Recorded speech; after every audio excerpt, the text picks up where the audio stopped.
Okay, good evening, everyone. Thank you so much for joining us. Welcome to the Santa Barbara CalSOAP Virtual College Fair. We are excited that you're here. We have a great group of presenters lined up for you this evening who are excited to share information that will help with your college search and college application process. So just a few housekeeping announcements from me before we get started. First, your cameras and microphones are turned off, so don't worry, we can't see you or hear you. Hopefully you can see and hear us okay though. If for some reason you can't or that changes, just send us a message using the Q&A button on your Zoom toolbar, and we'll be happy to help troubleshoot that with you. Speaking of the Q&A button, that is your best way to engage with our presenters this evening. So as you have questions throughout the session, feel free to drop those at any point in the Q&A function on your Zoom toolbar. You can do that before a certain person is presenting, while they're presenting, or after. We'll be monitoring those throughout the session and are happy to answer those throughout the session as well. Don't forget, there are more sessions being offered after this, as well as a college fair tomorrow. So be sure to check that StrideScan website where you signed up for any additional sessions you might be interested in, as well as all of the recordings will be posted and available on that same website as well. So with that, I will turn it over to our presenters to kick things off. Thank you, Tyler. So my name is Madeline Schultz. I'm a CalSOAP peer advisor, and also here from CalSOAP is Marifera Ruiz, who will be sharing her screen right now. Hopefully you can all see that okay. And we are so happy that we were able to partner with StrideScan to provide this presentation for you all. If you want to go to the next slide, Marifera, so I could talk about our presenters tonight. So we will be going over the CSU application process, UC, and Common App Coalition. Our presenter for the CSU application, Ginger Reyes, UC application, Elizabeth Vasquez, and then Common App and Coalition, Nathan Foss. I apologize to any of the presenters if I mispronounced your name, but let's go ahead and get started with the CSU application. If you want to briefly introduce yourself, Ginger, and then Marifera will go to your slides. Go ahead, Marifera, you can go to the first slide. Good evening, everyone. My name is Ginger Reyes. I'm the Assistant Vice President for Enrollment Management at California State University, Channel Islands, and my goal today is to give you an overview of the California State University system and some tips in regards to the Cal State application process. Next slide, please. Just so you know, I believe this PowerPoint will be available for you to receive, as well as there is a recording of this session. So the California State University system is made up of over 481,000 students. We are the largest system of higher education in the nation. We pride ourselves as being a campus system of access as well as student success. There is no better time to be a part of the California State University system. We have over 300 degrees to choose from. We're implementing different programming with a commitment to make sure that we not only bring you into the system, but also graduate you. So giving you an average student graduates in 4.7 years at our university. The reason why it's not 4 is because students can take anywhere from 12 to 15 units in order to graduate per semester. So it's up to them how long they want to take in order to graduate, but we make sure that we have the classes available to you, as well as support system in place to help progress you through. We're a high quality, affordable education. And what can a student study at the California State University system? There's over 300 degrees to choose from, ranging anywhere from all of our 23 CSU campuses, where you could become undeclared, meaning you don't yet know what you want to study, but you want to explore what the school has to offer, to biology, because you eventually want to go to med school, to nursing, business, psychology, video game design, architecture. The possibilities are endless. With over 300 degrees to choose from, there is something in the California State University for you. On top of that, when I mention high quality and affordable education, tuition is only $6,800 a year. So that's just tuition alone. Where it may get a little bit more expensive has to do with room and board, because it depends on where you want to live. It's a lot different paying rent in Los Angeles and San Francisco as it is opposed to Fresno or Humboldt State. I tend to think of the California State University system like Baskin-Robbins, 31 flavors. You want to find the right institution for you that fits your needs. Over 700 million state university grants were awarded to our students. So 84% of our students have some form of financial aid of the CSU. That means it can be, your school can be paid through the form of loans, grants, or scholarships. 59% of our students who came in paid zero tuition. Next slide, please. If you're a junior right now, Marifer, next slide, please. Yeah, if you're a junior right now, you would start applying. We accept applications for freshmen once a year and transfer students twice a year. So this October 1st is when we will start accepting applications for the fall 2022 term. So our application period is 2 months, October 1st through November 30th. I'll go in a little bit more later on about the admissions requirements, but something that you need to realize for the California State University system when you would apply to us is you don't need a personal statement or an essay. We don't look at letters of recommendation, and it's not required for you to have any extracurricular activities. Next slide, please. This website right here, calstate.edu/apply, is where you'll go to be able to apply for your respective California State University campus. It's one application for every CSU campus you want to apply to. When you apply, you just select which universities you want to receive your information. Next slide, please. How it starts off for you to be able to apply is that you will create your Cal State Apply account.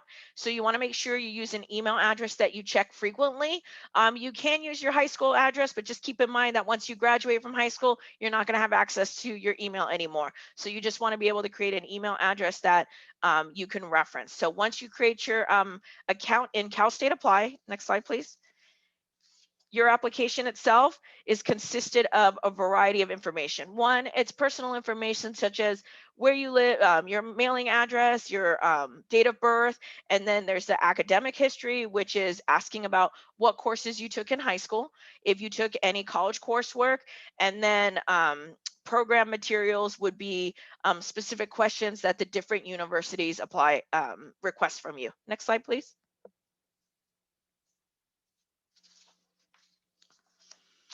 One of the things that we would provide you in tips for in terms of inputting your information is that you should enter in your high school coursework for all the courses that you took at your respective high school, if you are, and any courses you took at a community college. When the California State University looks at your admissions, what we look at is that you've completed the A through G coursework, which hopefully your CalSOAP tutors have already gone over that with you, which is usually your high school graduation coursework. You enter in your high school coursework, and any of those A through G coursework. You can enter in some of your middle school coursework if it's any math or language other than English.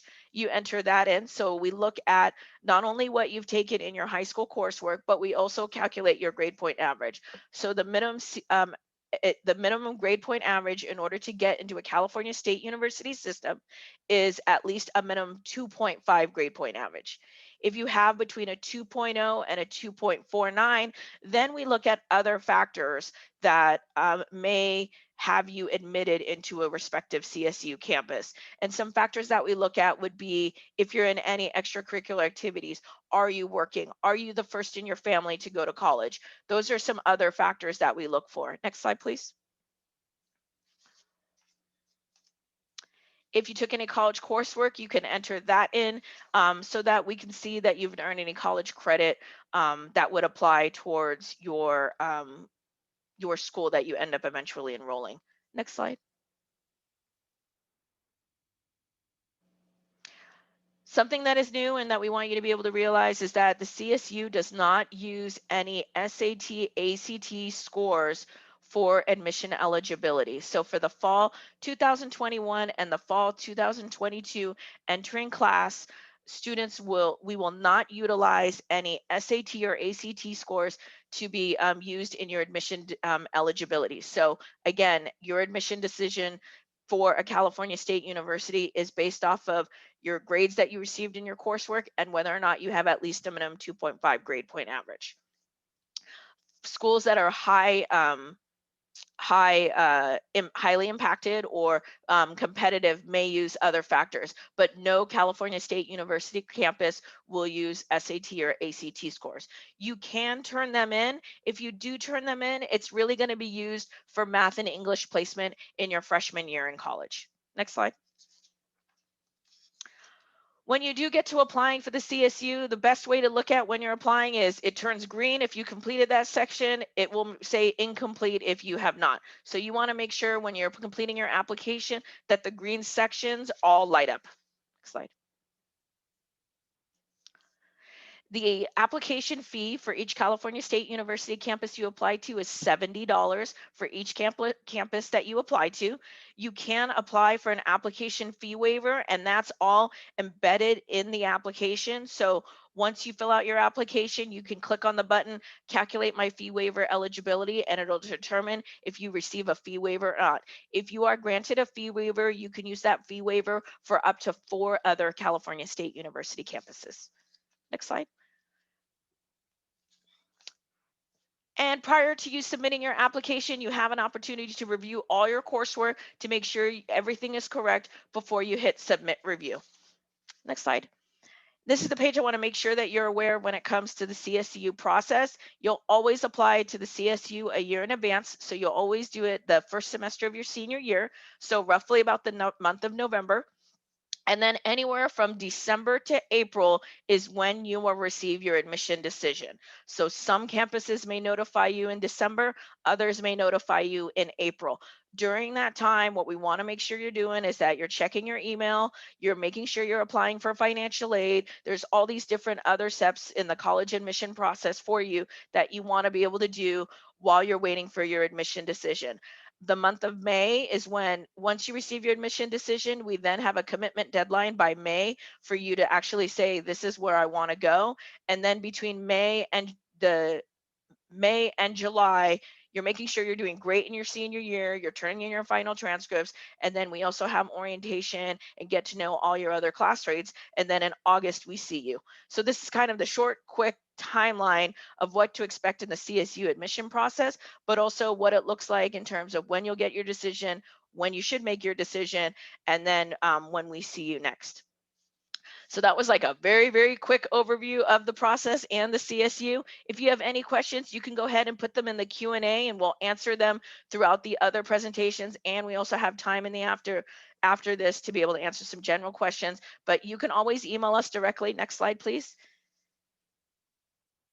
At admissions@csuci.edu with any specific questions you may have. And also when you visit calstate.edu/apply, there's an actual section where you can do a search on what major you're interested in, and it'll tell you all the California State University campuses that have that program.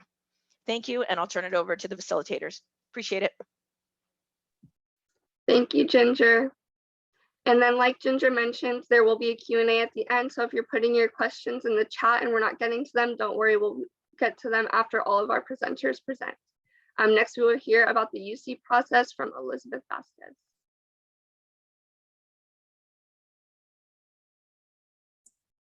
Thank you.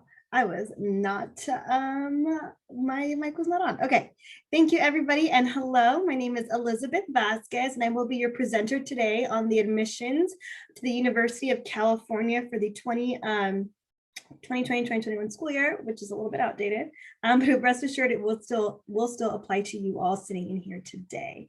So we can go ahead and go on to the next slide. All right, so the UC is one of the largest university systems in the world, offering undergraduate and graduate programs on campuses located across the state. As you can see, from Davis all the way down to UC San Diego.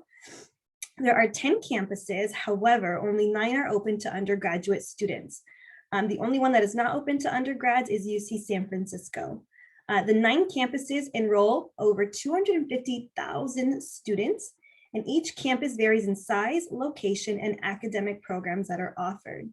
The UC campuses are spread all throughout the state, but none of one is anything far from prestigious and wonderful. We can go ahead and go on to the next slide. Cool. So as a public institution, the UC undergraduate students are overwhelmingly California residents, as shown on the slide, at 82%. We have students from almost 180 countries and nearly every US state, but their priority is given to serve California students. 40% of students attending the UC are first gen, which means that they're the first in their family to attend college. And then the other 28% are California Community College newly enrolled transfer students. You can go ahead and go on to the next one. Awesome. As you can see on the screen, the UC has many things that make it unique and prestigious. The UCs have 64 Nobel laureates, 800 degrees offered, and 160 different academic disciplines to choose from. Next one.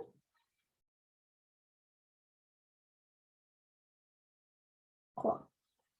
So as students consider which of our campuses they might apply to, please consider the majors that are offered at each campus, location, the size of the campus, and the full array of opportunities available at each campus, as they all differ from campus to campus. The UC encourages students to apply broadly to the university, and no matter which of our campuses a student graduates from, they will have the prestige of earning a UC degree. This is a chance for students to think of their personal educational preferences and the environments they want to be surrounded by. So for example, if you're interested in big cities, you might want to consider somewhere like Berkeley or UCLA. Maybe something to consider as you select your campuses is also how many students are attending that particular university. For example, Berkeley, LA, Davis, San Diego, and Irvine are considered very large campuses, whereas Santa Barbara and Riverside are more on the mid-range size, and Merced is one of our smaller campuses. Okay. Go ahead and continue. Awesome. So the UCs have a range of services that meets the needs of all of our students. To highlight one of many shown on the screen are the undocumented students. The UC campuses offers a range of support services for undocumented students, from academic and personal counseling to financial aid and even legal advising, that can help students balance being a full-time student while handling other day-to-day challenges that they may face. Moreover, each UC campus has an array of programs and services to empower first-gen students to get the most of their education.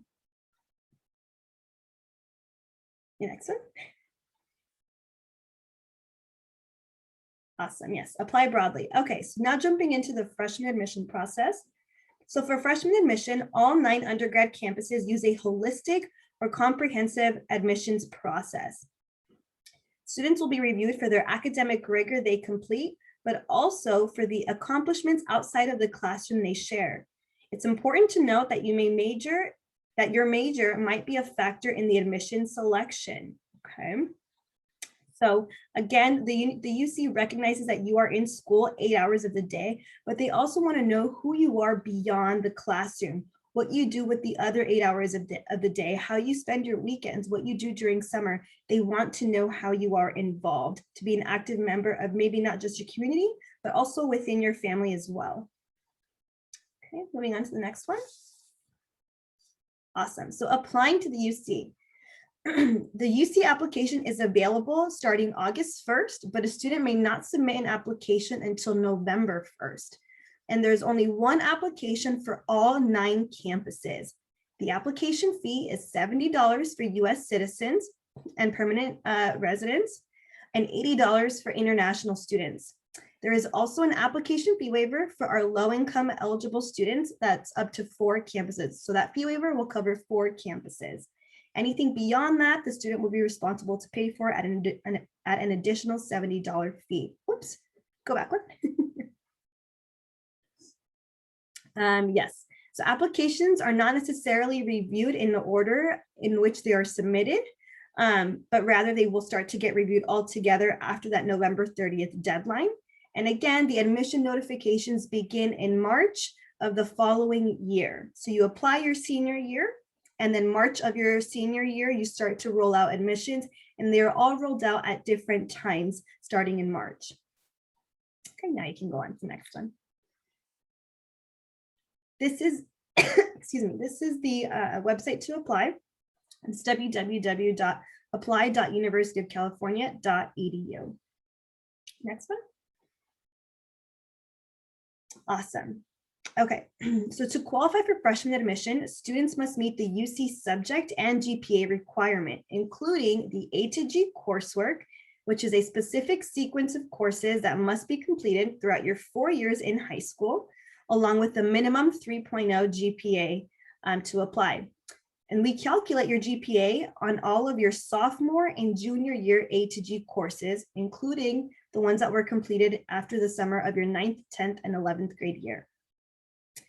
There are a minimum number of courses needed, and most applicants present additional courses in many of these areas to be a more competitive applicant.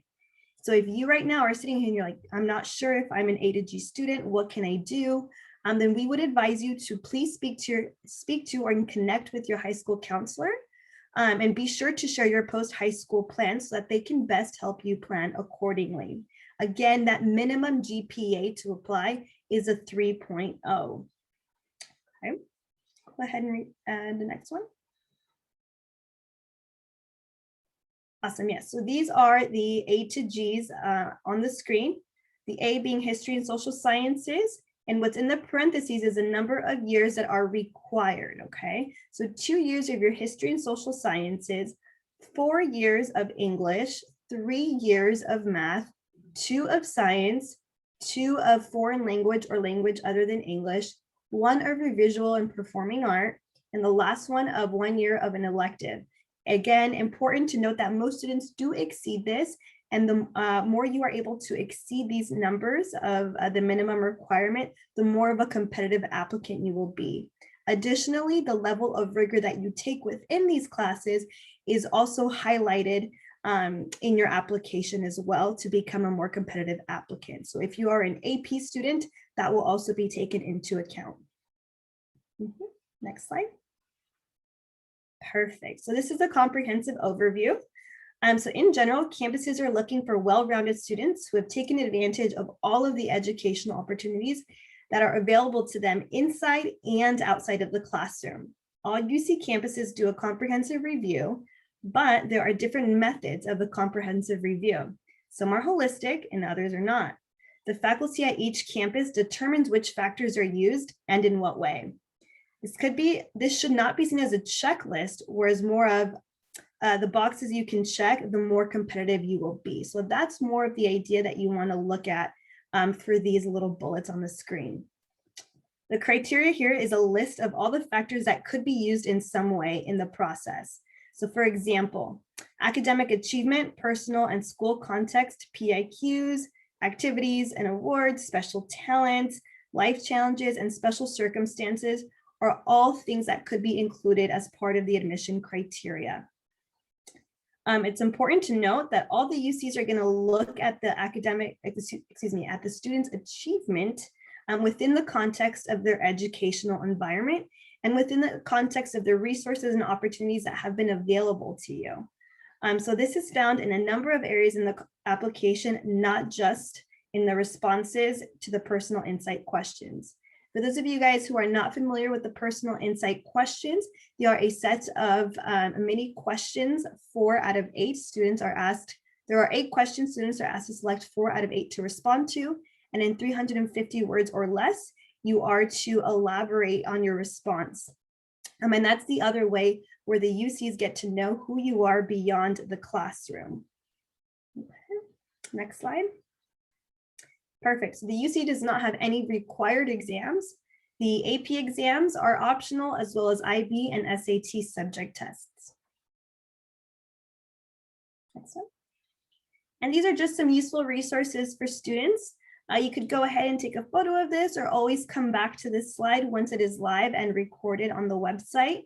Other than that, these are really good tools to use to help you guys get familiarized with the admission process beyond this presentation, because again, we are just scratching the surface here today to get you familiarized with it.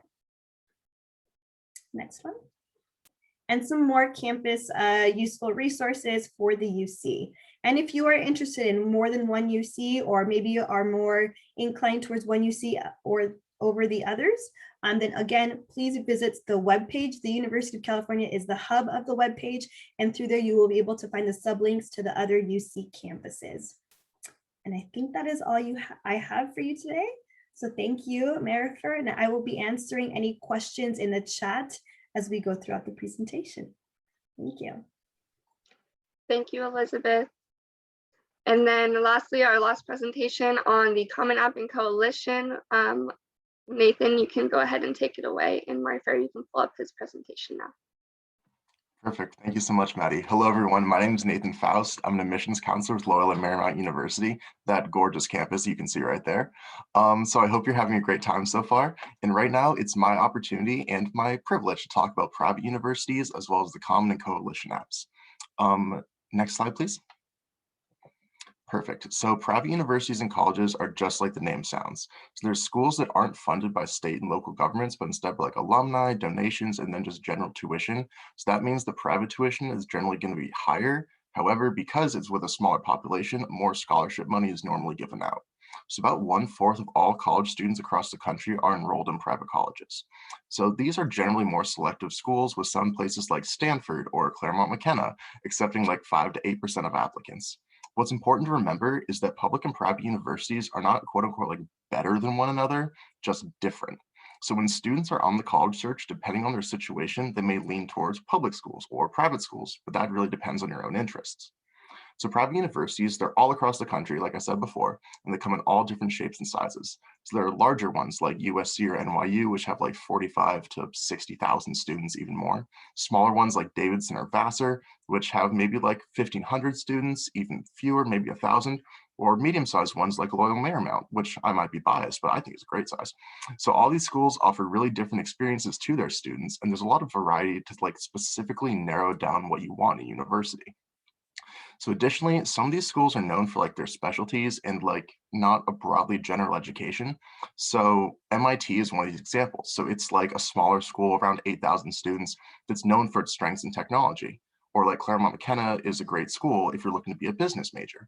But so let's say you want to study English. You're probably not going to look at MIT. Or let's say you want to study biology. You're probably not going to look at Claremont McKenna. Those are both fantastic schools, but that's not their specialty. So schools like that are great if you know what you want to do, but if you're still on the road to like just figuring it all out, many private schools are just like great all around, and they provide a really focused education that really does prepare you well for the real world. Like I graduated from LMU with a degree in English, and according to my dad, he was like, okay, so you're just going to write books the rest of your life, and hopefully they sell. But when it came down to it, I graduated and then I worked in finance for a year. I worked in China with NBA players. I worked as a photographer's assistant. I worked as a ghostwriter, and now I'm an admissions counselor. And the reason I could do that is because I knew that with my education, because it was so specific, especially being from LMU, the best school in the world, in my opinion, there's all these different opportunities. Next slide, please. Thank you. So when it comes to private colleges and universities, there's so many different options. So the difference between public universities and private is that sometimes they can be like religious schools. So a secular institution is a place that isn't affiliated with any form of religion. So those are like USC, Chapman, Occidental, Stanford, or Pomona. But then like you have religious institutions like Cal Lutheran, San Diego, Azusa Pacific, Biola, Pepperdine, or LMU. And so with all these colleges, they're going to have like maybe a different religious affiliation, and however involved the religion is on campus, that varies from school to school. It definitely varies. There's 1,600 schools. They're all different. Next slide, please. Thank you. So with the exception of the larger schools like USC, NYU, private universities generally have fewer students than public. So at mid-sized and smaller schools such as LMU, this means that you're most likely going to get more individualized attention from professors and from the system in general. So fewer students means you're going to be able to have smaller class sizes. So like some intro science classes at the larger schools can be like hundreds of students over multiple sections taught by professors or teaching assistants. But at smaller schools, such as LMU, the intro biology class is about 40 students, and that's taught by the professors themselves. So additionally, there tends to be less competition for resources, which means you're going to be able to access information and just get into the field quickly. So with private universities, much like public schools, they also have a strong sense of community. So at private schools, especially smaller ones, you're not going to be a face in the crowd. So you're going to have the options and resources to form really meaningful connections with professors, staff, and students that really just emphasize like you and your specialties. One of the stories I love telling, so I was an LMU tour guide for 3 years, and one of the stories I always loved telling was how I went to office hours just because I had a question about, I think it was a Beowulf paper I was writing. So I went to my professor's office hours and we just started talking. And he learned I like to write books, and I learned that he wrote plays and stuff like that. And 3 weeks later, I just got an email that said, hey, I remember our conversation. My research assistant just quit, so I need to find a new research assistant. Would you like to have that job?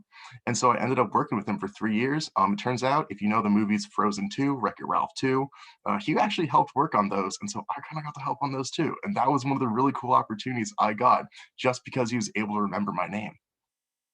And so the thing is, when you're an individual on a smaller campus, you have a really strong chance of leaving your mark, especially like in strong collaborative environments, which leads to students having an easier time just like finding success in what they want to pursue.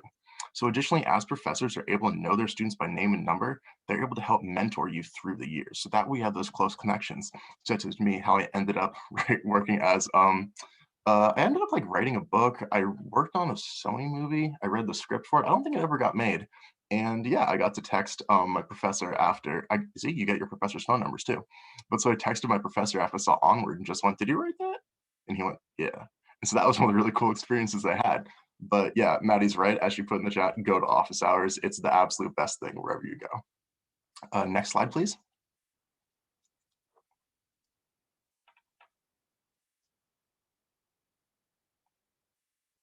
Those are great pictures of LMU, by the way. I just wanted to throw those out there.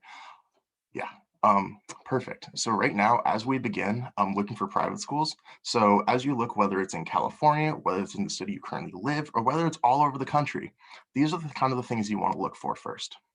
So starting off with academics and like just really beginning your search. So the top 2 bars there, they can really be flip-flopped depending on what you're looking at.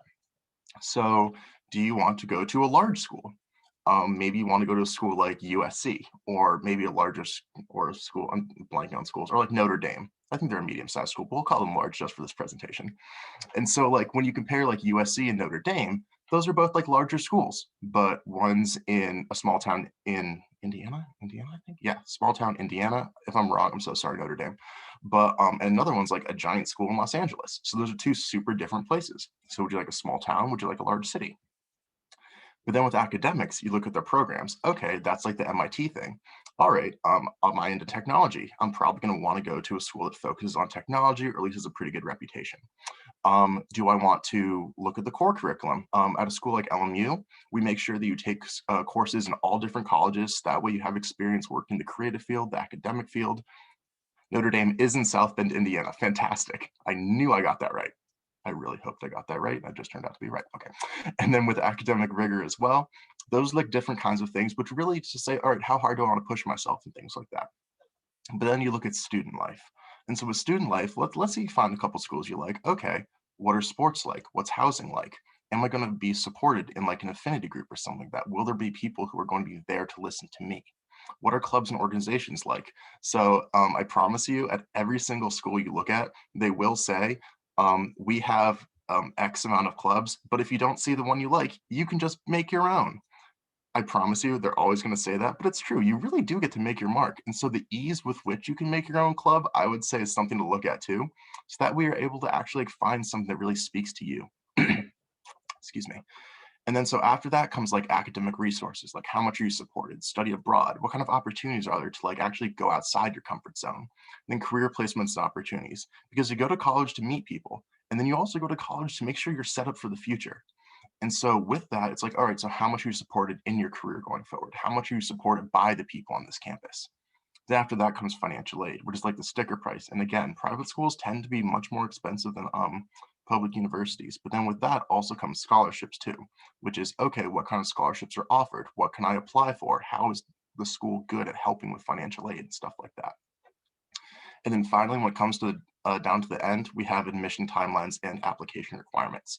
So I don't have any specific information about that because I'm currently covering about 1,600 schools in one presentation. But what I can say is that the application deadline is almost certainly May 1st for all schools. As that's approaching right now, my inbox is currently full, about 50 emails with students asking me questions about just like Loyola Marymount and things like that comparing to other schools. And so reach out to admissions counselors because it's our job to make sure that you have all the information you need. Next slide, please. Perfect. And so right now it's time to turn to the Common and Coalition apps. So these are the two applications you use to apply to multiple different universities. And by multiple, normally when someone says multiple, they mean like 5 or 6. No, there's over 900 universities except the Common App. So the Common App is the most accepted application in the country. With it, it's kind of like a general application that you can use to apply to as many universities as you wish. However, be warned, they all do have their own fees. And so with that, then they can also submit a couple additional questions through the Common App themselves. So like taking LMU, for example, you have the Common App, which has your essay and all those questions. But then after that, there's also a question from us that just says like, hey, our founder, Saint Ignatius, like the founder of the Jesuit order, Saint Ignatius of Loyola, said, go forth and set the world on fire. How does that relate to you? But so that's a question specific to us. So if you're applying to like Rutgers or something, they're not going to ask that question. So with the Common App, it's accepted by over 900 universities, which is a lot of universities.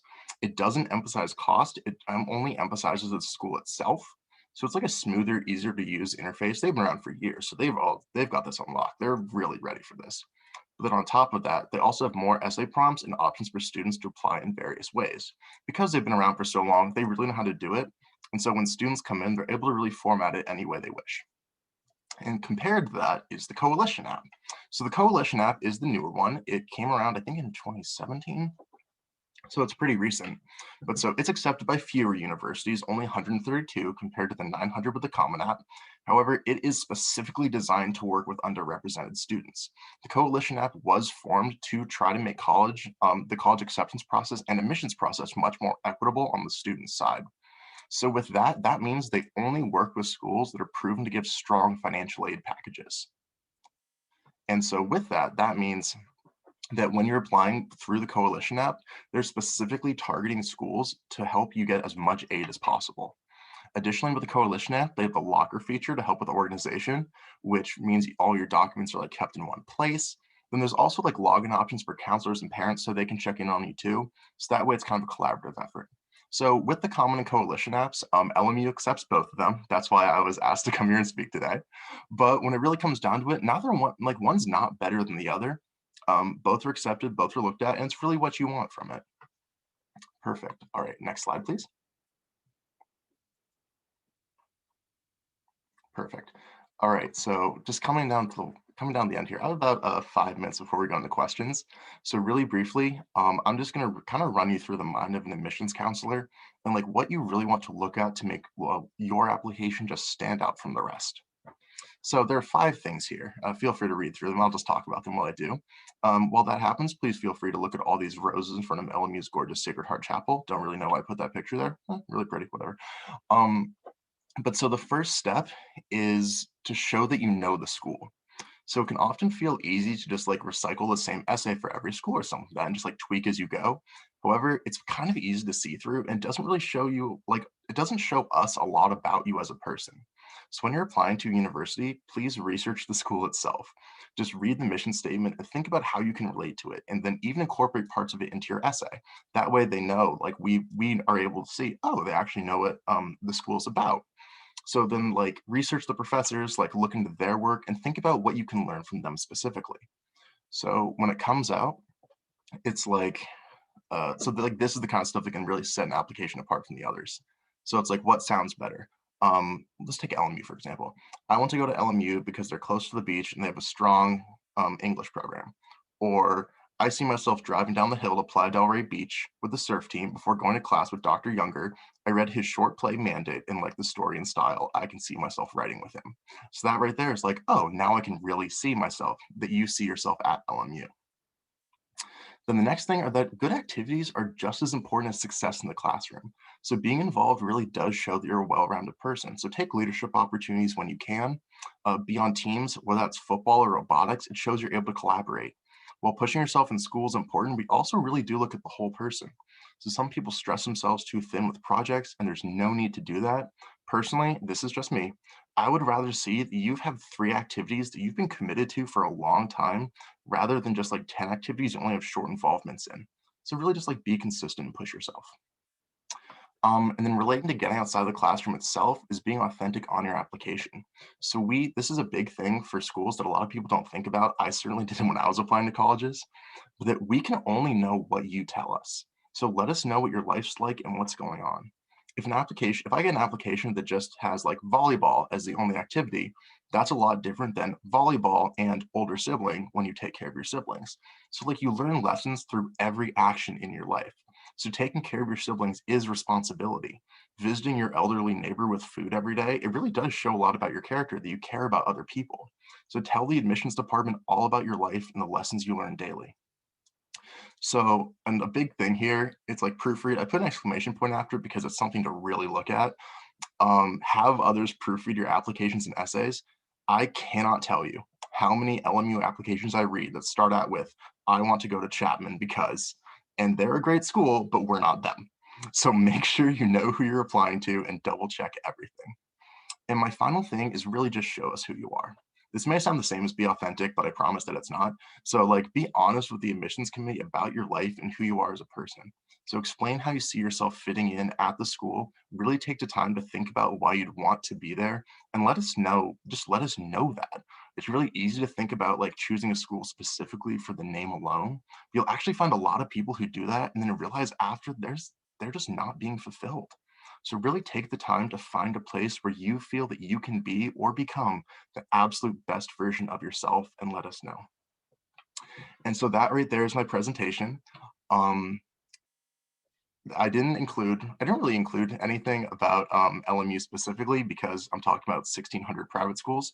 If you'd like to learn more about LMU specifically, please feel free to reach out to the admissions office. My email is my name, nathan.faust@lmu.edu, or there's 1,599 other private schools in the country. I highly encourage you to check them out as well. Thank you so much. Thank you, Nathan, and thank you again to Ginger and Elizabeth. We have been answering questions in the chat throughout the presentations. Nathan, if you want to take a look and see if there are any questions in the Q&A portion directed towards private colleges, Coalition, and Common App. Besides that, I will turn it over to Tyler, our facilitator from StriveScan. Awesome. Thanks, Maddie. Okay, well, students, thank you so much for joining us. That wraps up our presentations. I'm going to leave the Zoom window open for about 5 minutes or so. I know we still have a few questions that we're trying to get answers out to you, so stick around for that if you have a question still waiting to be answered. When you do close the Zoom window, there will be a very quick 4-question survey pop up. If you don't mind taking a couple of minutes to complete that for us, we'd really appreciate any feedback that you have. Don't forget, we have more sessions after this, as well as a fair tomorrow, so be sure to check that StriveScan website where you signed up for any additional sessions you might be interested in, as well as all the session recordings will be available at that website as well within about a week or so. So again, thank you so much for joining us. Have a great evening, and we will see you in the next session. Like I said, I'll leave this up for just a few minutes in case you have questions still being answered.